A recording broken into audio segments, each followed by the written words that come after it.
Hi there. Grab a cuppa, take a seat, come and meet your health coach. Brought to you by vitalhealthcoaches.com. Welcome to today's episode. My name is Clare Sharpen. I'm your host, and today I'm really pleased to welcome Elsa Wye to the show. Hi, Elsa. Hi, Claire, and thank you so much for having me today. You're welcome. So, just start by telling us a bit about yourself. Yeah, sure. So I am a busy working mum with two wonderful teenage sons, aged 15 and 18. I live in Stratford-on-Avon, a very sunny Stratford-on-Avon actually today in Warwickshire, although I spent many years living and working in London before moving out of the big smoke. Yeah, great. So, on your profile, you share that you think true well-being comes from addressing the whole person, so physical, mental, and emotional. I'd love to hear a bit more about what that looks like and why you think that's different to conventional healthcare. Yeah, sure. So I guess for me, the physical, the mental, and the emotional health and well-being, they're intrinsically linked. And I guess there's a number of reasons for that. I think, first of all, every system in the body is interconnected. Everything is dependent on the other. I think particularly if you take, for example, the endocrine system, so our hormones, all 50, 60 of them, actually we can't sort of drill down into one hormone without it having a domino effect on other hormones. So, for example, if we look at stress, which is one of the areas that I work in, if what we eat, how we sleep, that's all impacts on our stress levels in our body, and indeed stress levels impacts back on all of those other things in the body. I think the other thing that springs to mind is also the gut-brain connection. The food that we eat affects our gut, but we know that 70% of our immune system is in our gut. We also know that one of our key neurotransmitters, serotonin, is manufactured in our gut. So there's a direct connection there between the brain, so the mental and emotional health, and what's going on in the gut. So I guess the difference between that and conventional medicine, although health coaching sits very nicely alongside conventional healthcare, is that conventional healthcare tend to operate in silos. Mm. Your GP is a generalist, but appointments tend to be only 10 minutes. And with the best will in the world, they're trying to do as much as possible in those 10 minutes. They can't necessarily touch on lifestyle. And then when beyond that, you see a specialist, they're a specialist in the stomach, so a gastroenterologist, or in another area of the body, and aren't necessarily able to join the dots in the same way because they're trained in their specialist areas. Mm. Yeah, and I think we've probably all got experience of different ologists who look at different Mm. things. And actually, it's really brilliant to look at a person as a whole because, yeah, like you say, we are. So, what's been your own journey that's led you to become a health coach? Yeah, so that's a really interesting question. So I guess it started sort of 25 years ago. I was working in London, really busy corporate job, got very stressed in that space and discovered yoga. And so that was the first thing really for my own health and well-being. And, I still remember my first yoga class very clearly and the teacher, and it just felt like balm to my soul going into that space. Mm. And then I carried on with that, carried on with my career. And then 12 years ago, I had a big health scare, and that was really the trigger. I left being employed, became a consultant, decided to retrain as a yoga teacher, then as a yoga therapist, then in mindfulness, and then started delving down into nutrition, which led to me training to be a health and well-being coach. And I think once you realize the power of nutrition and lifestyle and how much it can help, and it turned me from feeling somebody that was ill and unhealthy actually into feeling I could take some control and feeling healthy again. You want to share that with other people. Mm. So, how would you define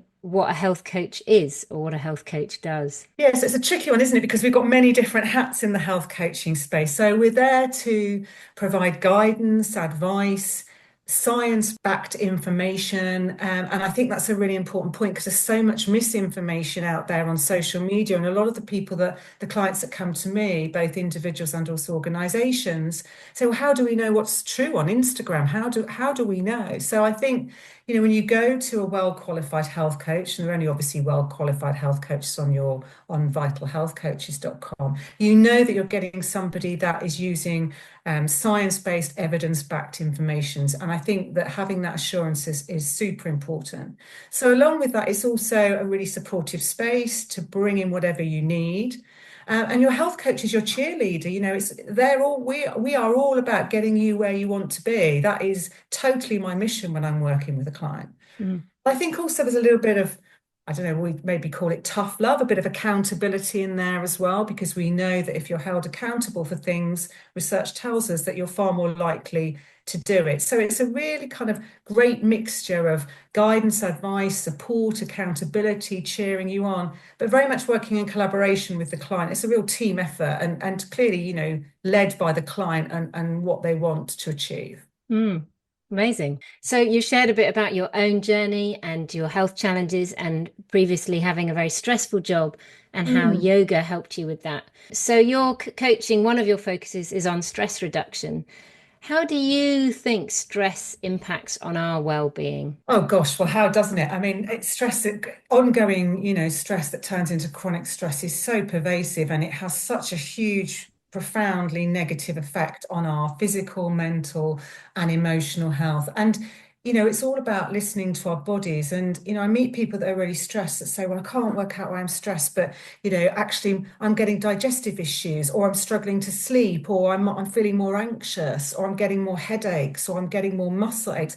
All those things are the physical and mental and emotional symptoms of stress. And unchecked, that's an increasing inflammation in the body, which ultimately leads to chronic disease and illness. Mm, mm. And I think most of us really underestimate that, don't we? Absolutely. And it is about, I mean, I once heard the phrase, our body sends us love letters all the time, telling us how it's feeling. And, it's important not to ignore those love letters. If we are starting to feel more anxious, or we're struggling to sleep, or we're getting lots more aches and pains, or we're feeling really tense all the time, or getting digestive issues, it's really important to listen to that and just have a little bit of use that as a check-in. Well, where are my stress levels right now? Because if they are sort of starting to escalate, or you're at a number 7 on your stress level rather than a number 1, it's always worth thinking about, well, what can I do to help myself and support myself in that area? Mm. Something I've noticed is my tendency to think, well, I'm not as stressed as someone with a more demanding job or someone with small children. And actually, it doesn't work like that, does it? Our bodies aren't comparing us to anyone else's stress No, levels. it It's re- no, about our it own. absolutely no, it really doesn't work like that. It is very much how we feel, and everybody's nervous system is slightly different in the sense of our ability to regulate it. And we all have different stressors in our lives, but we all have different triggers actually, which come from a variety of different things: how we were brought up, our parents, our environment, our hormones. Clearly, as women, particularly our sexual reproductive hormones have a massive impact. We know that estrogen helps regulate the stress hormone cortisol. So women physiologically are far more reactive to stress during that sort of perimenopausal and menopausal period than they maybe would have been beforehand. So there's a whole lot of different factors in the mix here. Mm. So, say I'm listening to this and I've got a demanding job, a family, a whole lot of life going on, feeling stressed, perhaps sometimes feeling overwhelmed. I can't change my circumstances necessarily, but what things can I do? Gosh, well, there's lots that we can do, and I think the first thing is to realise that actually we can take back some control. And there's a great book written by Dr. Elissa Epel called The Stress Prescription, and one of her key quote in that is, "Stress is when demand exceeds resources." And I think that's a great phrase, because what it tells us is, if stress is when demands exceeds resources, what we can do is then build our resources in relation to stress. We can take back some of that control. And so, what do our resources look like? Well, I use quite a nice, simple analogy, but it works really well with the clients that I work with.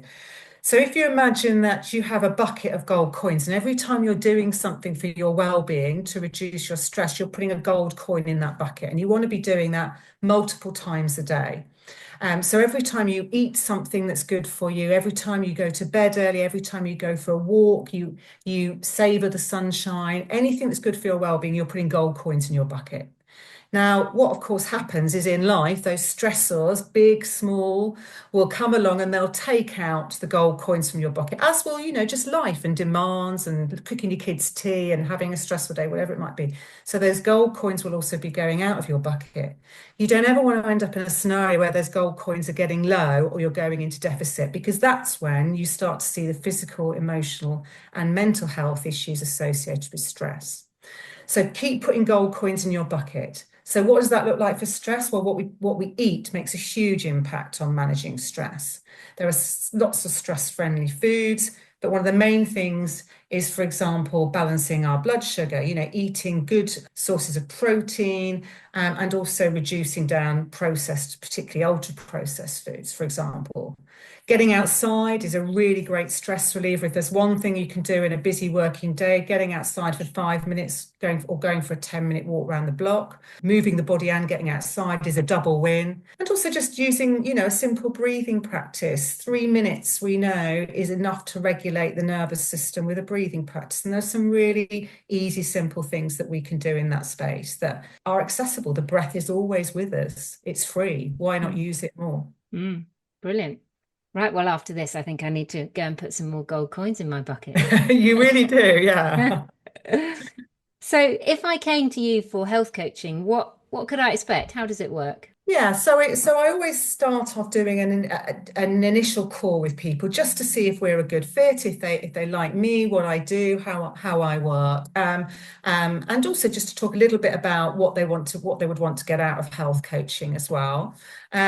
If they wanted to carry on working with me, I tend to work in programs. So, the first session would be a full health and lifestyle assessment. I'd ask them to complete a questionnaire in advance of that and review that before the session. And we talk around some of the key areas within the session. And then we talk about, really importantly, what do they want to achieve? Some people like the word goals, other people not so much. But what do you want to achieve? Where do you want to get to?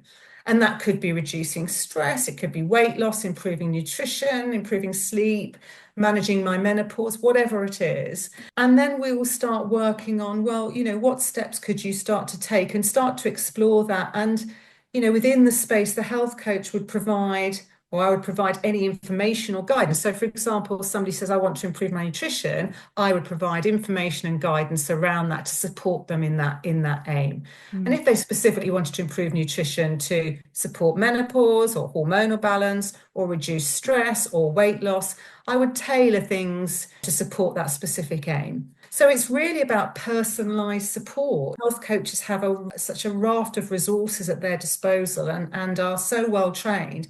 They can pretty much pick up anything on, nutrition and lifestyle to help somebody in that space. I think just to mention as well, the thing I hear probably the most often from people is I really want to do something about my health and well-being, but I can't fit it into my life. And so actually health coaching is not just about providing that information and guidance, but it's about helping you build healthy habits that fit into your life, that are manageable and achievable for you, because otherwise there's no point. It has to work in your life. And quite a lot of us have a sense of what we need to do, but it's how to make it happen and keep it going and sustain it and make it part of our healthy habits, isn't it? Absolutely, and there's a great James Clear not joke. It's not a joke at all. It's very serious. Quote even says he says, if you want to do something, if you want to do something well, then you have to do it over and over and over again. And its habits are the same. You start by setting yourself up for success by getting things in place. So, for example, I had a client that, wanted to start going for a run, but she tried it before, it hadn't worked because on a cold morning, I don't want to go out. So we talked about strategies to help with that. So she came up with, well, I'm going to put my running kit by the door and move all my other clothes and shoes out of the way because all I'm going to see when I get up is my running kit. And that really helped her. Another client actually arranged to meet a friend, and on the morning she didn't want to do it. She went because she didn't want to let her friend down. So it's about exploring strategies that work for you, going to set you up for success. So I'd love to hear if you've got any examples of a client who's come to you for health coaching and what their needs were and how you were able to support them and what difference it made.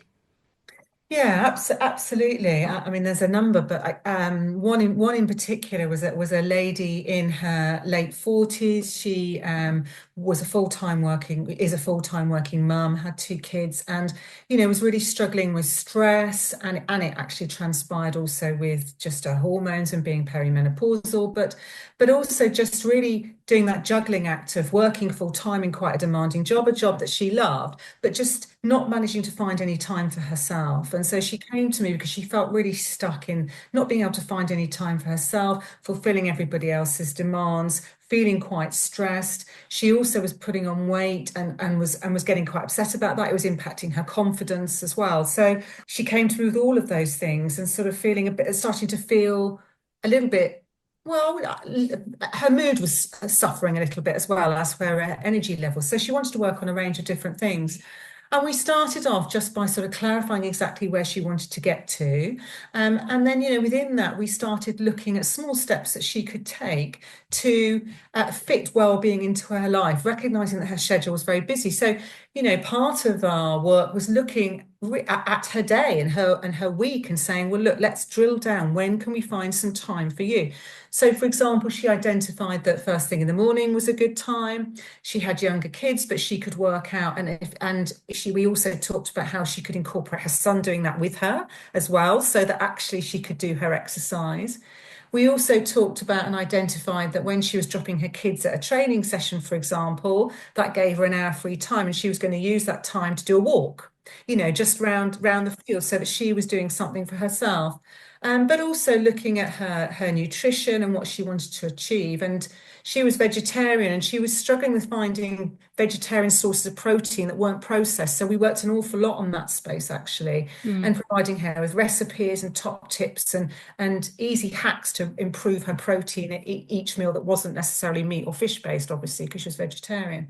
So it's a lot of different things. And actually, it's funny because, we didn't really even need to focus on the weight loss issue, because actually, by balancing her blood sugar and changing her nutrition and helping her practically with meal plans and food lists, actually, she started losing weight for the first time in years. And we also helped manage her stress because she was using the times that she'd identified to do exercise and movement. And then actually, also later on in the program, we introduced a 5-minute breathing practice on a daily basis, just using an app, which she started exploring and discovered she really loved it. It's something that she'd mm, never considered, but she felt it really, really helpful, and could really feel the difference. That became a regular habit by the time we finished the main program together. And we still check in again now to see how she's doing. But I think her quote at the end of the last session was, first of all, she was really kind and said how supportive I'd been and how helpful and non-judgmental and really cheering her on. But she also said, I feel great. And her quote was, I just want to bottle how I feel right now. mm, And, that's why I do this job, to help and support people feel great. mm. Great. So, where can people find out more about you, Elsa?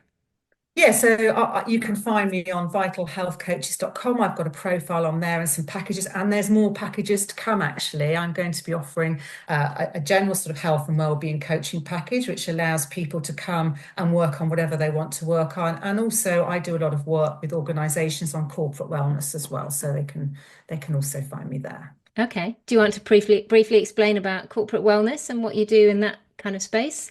Yeah, so I've been doing a lot of work in that space actually over the last year or so. So I deliver workshops, programs. So it might be, for example, stress or resilience. I've been running a big menopause awareness program with some clients. I've just done a talk this week as part of International Women's Day, entitled From Surviving to Thriving, Taking Ownership of Your Health and Wellbeing. So lots of different things in that space, as well as talking about things like nutrition. But I also offer one-to-one wellbeing coaching for employees, but also working with managers and senior leaders to try and equip them to better look after their own well-being, but also those of their teams as well. Sounds really good. So, my final question is, what are you going to do today that's going to put some gold coins in your bucket? I'm wondering. Oh, well, that's a great question. So I've already been for a walk this morning. I am shortly going to go and have a really, really lovely protein-packed brunch, stroke lunch, with eggs and lots of green veg in there and some seeds and avocados to really give me a great energy boost for the rest of for the next few hours. And then I am going to get out and have a nice walk in the sunshine later on. Give me that vitamin D and feel good hormones as well. Brilliant. That sounds great. Okay, well, it's been really lovely to chat to you today. Thank you so much for sharing some of that information with us. Yeah, we look forward to welcoming you onto Vital Health Coaches. Oh, lovely. Thank you so much, Clara. Thank you for having me again. We hope you've enjoyed this episode. For more on how a health coach can support you in your health journey, please go to vitalhealthcoaches.com.